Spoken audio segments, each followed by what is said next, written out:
What's up everyone? Today I have the Nest Doorbell and the Nest Hello, and we're going to unbox them both and have a look at the differences. So let's get started.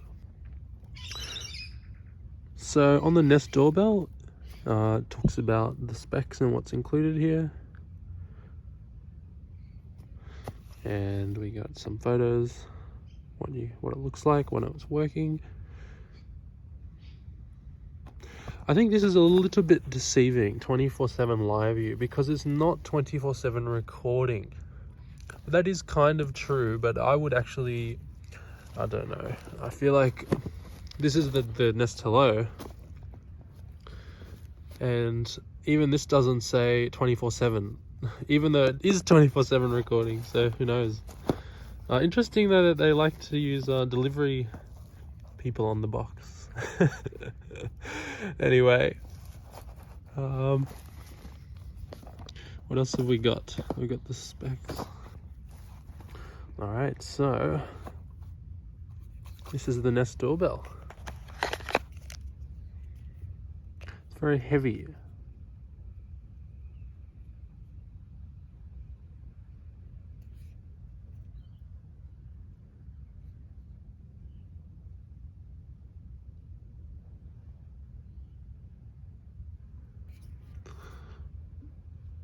It's pretty cool seeing the text here on the top.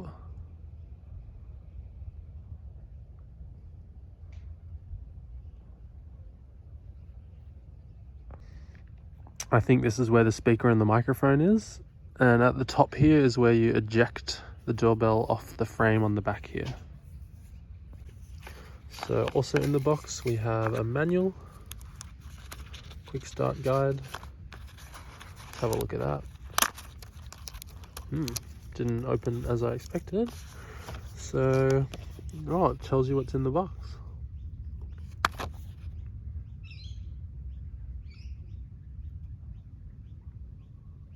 That's cool. And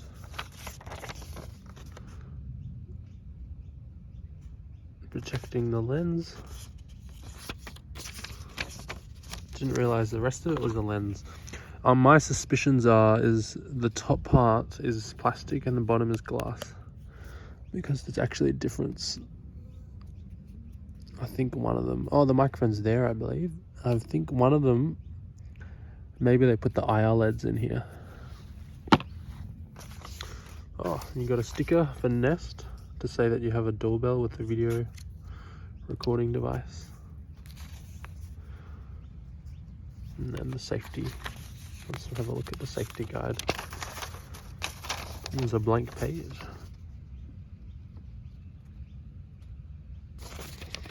Let's look at the other side.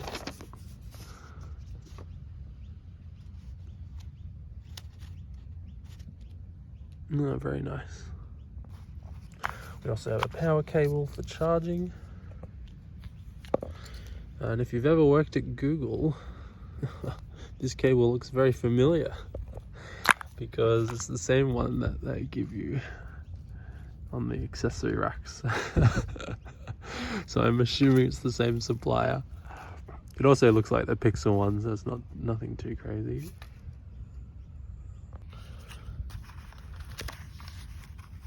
Looks like this is what mounts it to the door. So imagine the Nest Doorbell's on the wall, and then this goes like, it clips in, and then that clips in down there, and now the doorbell's attached to the wall.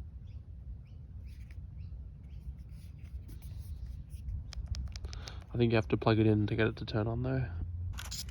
You have looks like maybe this is for drilling out the holes, or maybe it's just for packaging.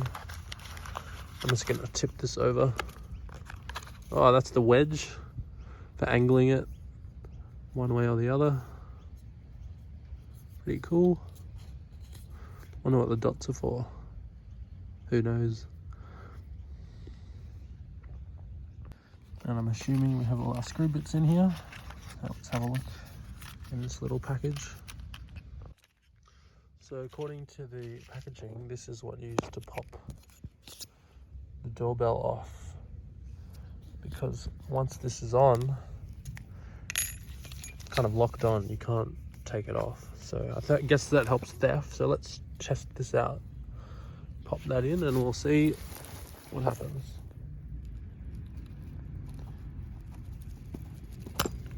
Yeah, pops off. Not doing a very good job protecting the camera, am I?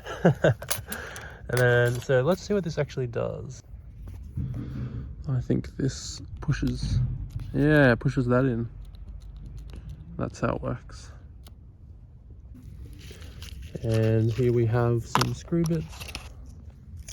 If you really like drilling into your walls, you can have it all.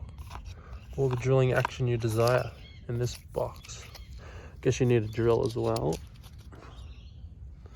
And we also have, let's see what else we have in the box.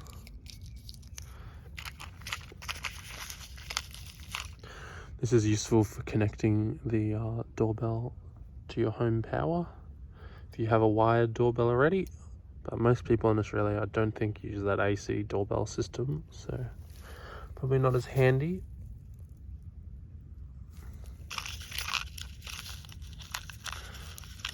I'm gonna have to read the manual.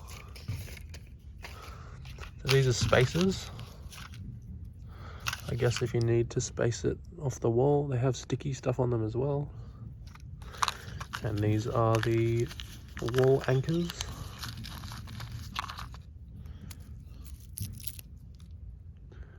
Very nice. Now onto the Nest Hello. There's the side of the box.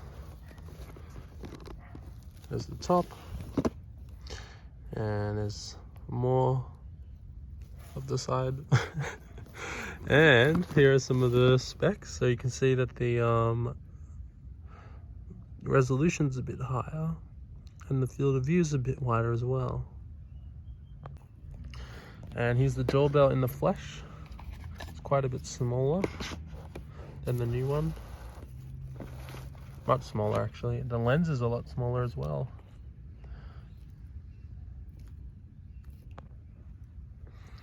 And here's the side and the back. Instead of USB-C, we have micro.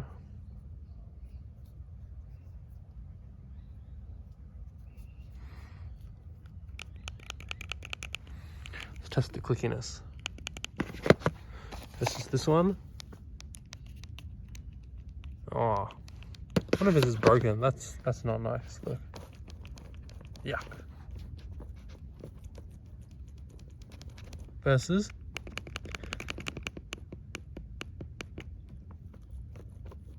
come on, that's so disappointing. That can't be normal. I feel like mine's defective. Let's see what else is in the box for this one. Let's have a look.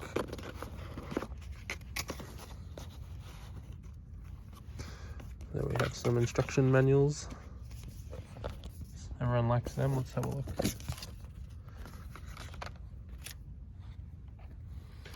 We also get a filming sticker that is exactly the same. The colors are a little bit different actually, but I can see that they're pretty much the same. We also have in the box section. Oh, you get a drill bit with Nest Hello. So they want to help you drill. You'll need a ladder. I don't know about you, but I'm pretty tall. I can install doorbells without a ladder. And yeah, that's pretty cool.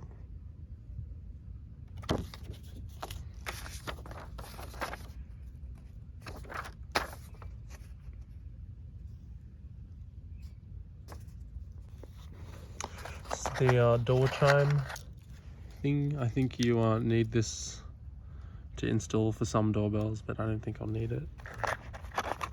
And you also have your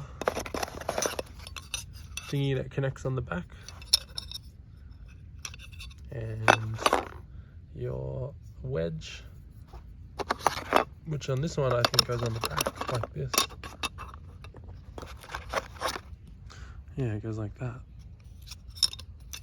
Let's have a look how it connects onto the back here. So for the Nest Hello, it clips on like this. Oh, that wasn't very satisfying. And that's the back of the Nest Hello. And to remove it, they have included a very nice tool. So let's try this tool out.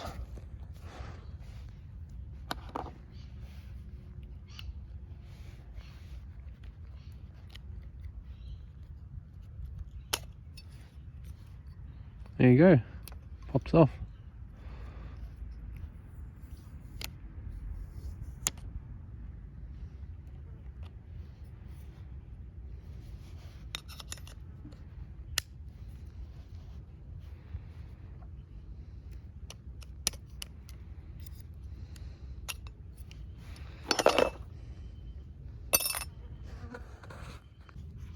So here's what's in the box of the Nest Hello. So we got a big drill bit. Very fancy. Wonder if it's steel or aluminium. Hope it's steel, right? And we got some more screws. Looks to be the same other things like these. What do you call it? I think these are called wall anchors. Yeah, it looks to be the same ones as in the Nest Hello, or the new doorbell.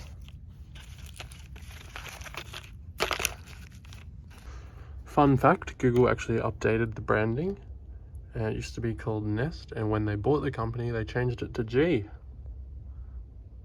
Looks like it to be the same product otherwise.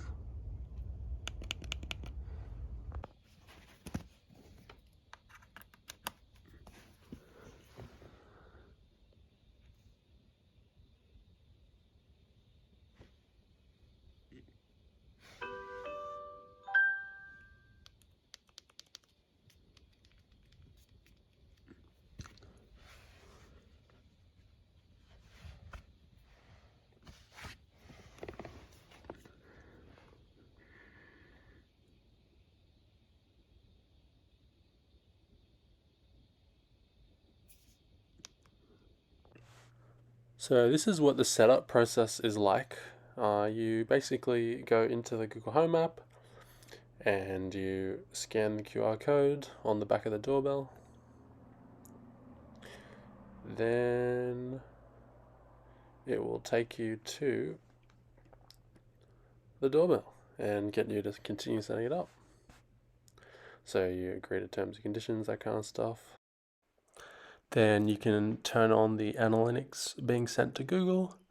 We already plugged in the doorbell, so not much to do there. And then it says preparing a device. And I think the assisting Nest device is a Nest Hub Max that I have, or a Google Home Hub Max, the one off the screen. I was just turning on Do Not Disturb because I was getting text messages and I didn't want them in the video. And now I've skipped through the Wi-Fi part because I just didn't want to show you my home network Wi-Fi name. So I've just selected it and now it's joining. And from here, it takes a while, and eventually, I've actually sped this up. I've put a cut here. This took about 2 minutes for me to connect. Don't know why. And then once it connected, I think it had an update to do, so that took a while. So I edited that as well. But overall, this took about 8 minutes. I've actually shortened this down quite a bit, as it was just not very exciting seeing it doing a firmware update and a progress bar for a really long bit of time. And now I think that update is done, and we get to get a guide on how to actually install the doorbell to your house, which I've skipped because I'm actually going to be returning this doorbell because the button is broken, unfortunately, and I'm going to get a replacement one with a working button. It's pretty cool that they have a guide and you can see live video. It takes a little bit to connect, and then you can see me outdoors with the doorbell tiring it out. And I've just skipped through. I've turned on all the video recording, I've turned on the audio recording, and I did end up turning on visitor announcements just to try them out. It's nice that they have Australia now. They used to not have that for the old doorbell. And you can see some of my cameras. Interesting that that one does it on device. And now I'm skipping through very fast. You can pause the video if you need to rewatch. And I think now the setup's going to be finished, and I'm going to show you something that's a bit sad. And the battery takes a really long time to charge. It takes around 5 hours from flat. I tried a few different adapters, fortunately no luck. And now I'm changing some of the settings so you can see different alerts. You can turn them on and off. The more you turn on, the more battery it uses, I've found. So if you turn on less alerts, you get better battery life. And you can also adjust the, well, that's the announcements, but you can also adjust, I believe, the video history and how sensitive it is to wake up the doorbell and the event length. You can also change the night vision and status light brightness. Turn off and on audio recording. As you can see here, the button on the doorbell doesn't work properly. So I'm not actually going to install it, and instead I'm going to place it on top of this doorbell so you can get an idea of the video quality and the field of view, that kind of thing. So that will be coming up now.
Overall, I find that the Nest Hello doorbell battery is pretty nice alternative if you can't wire it in.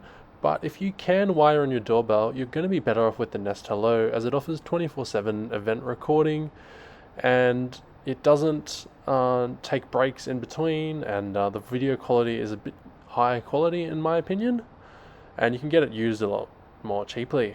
But if you can't wire it in, then the Nest Hello battery is amazing. I'm quite impressed with it. Unfortunately though, I don't like how the battery life is. In my experience, I only got about a month out of it, and I also found it took a really long time to charge. From flat, it took almost 5 hours, which is pretty long. Here is what the Nest Doorbell looks like with the IR LEDs and the little button at night. So it's pretty cool seeing how they've hidden them in the glass section on the other half of the lens. I hope you all enjoyed this video, and when I get the replacement doorbell without a broken button, I might do a more in-depth video. So let me know in the comments if you want to see anything in that video. Anyway, Lens Addict out. See you guys for the next video.